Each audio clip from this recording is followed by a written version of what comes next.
আজকের কোনো রেসিপি নয়, বরঞ্চ রান্না পুজোর উপলক্ষে আমাদের বাড়িতে কি কি আয়োজন করেছিলাম সেটা দেখাবো। এই রান্না পুজো মা মনসার জন্য করা হয়। আমাদের বাড়িতে পুজোর জন্য চিংড়ি, ইলিশ মাছ আর রুই মাছ আনা হয়েছিল, আর এত ধরনের সবজি আর মশলা ছিল। এই পুজোর রান্না শুরু করার আগে প্রদীপ জ্বালাতে হয়, আর এই প্রদীপ সারা রাত জ্বলবে সকালের পুজো পর্যন্ত। এই রকম মাটির হাঁড়িতে জল দিয়ে গ্যাসে চড়িয়ে দিলাম। এটা আমি গ্যাসে করেছি, কিন্তু আগে এগুলো উনুনে করা হতো।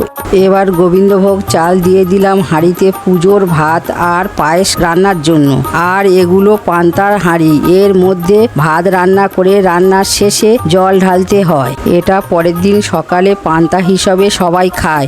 আর এখানে ঢেঁড়স ভাজা, খেসারির ডালের চচ্চড়ি, ওল চিংড়ি চচ্চড়ি, কাঁচকলা ভাজা, পটল ভাজা, বেগুন ভাজা, চিচিঙ্গে ভাজা, ইলিশ মাছ ভাজা, রুই মাছ ভাজা, কুমড়ো, আলু, চিংড়ি, পুঁই শাকের চচ্চড়ি, আলু ভাজা, নারকেল পিঠে, পাকা কলা দিয়ে তেলের পিঠে, চালতা চাটনি, এত সব ছিল পান্তা দিয়ে খাওয়ার জন্য। এই সরায় পুজোর ভাত আর হাঁড়ির মধ্যে পাশ রয়েছে, আর এই ফল মিষ্টি সন্দেশ দিয়ে পুজো দেওয়া হয়েছিল। এই 5টা শাপলা পাতার উপরে সব রকম ভাজা আর দুধ কলা দিতে হয় ঠাকুরের উদ্দেশ্যে। এই দিন আমাদের বাড়িতে আর রান্না হয় না, সবাই পান্তা আর ভাজাভুজিগুলো খায়। এই দিন আশেপাশের লোকজন, আত্মীয় স্বজন নিমন্ত্রণ থাকে আমাদের বাড়িতে, সবাই এসে আমাদের বাড়িতে এই পান্তা ভাত খায়।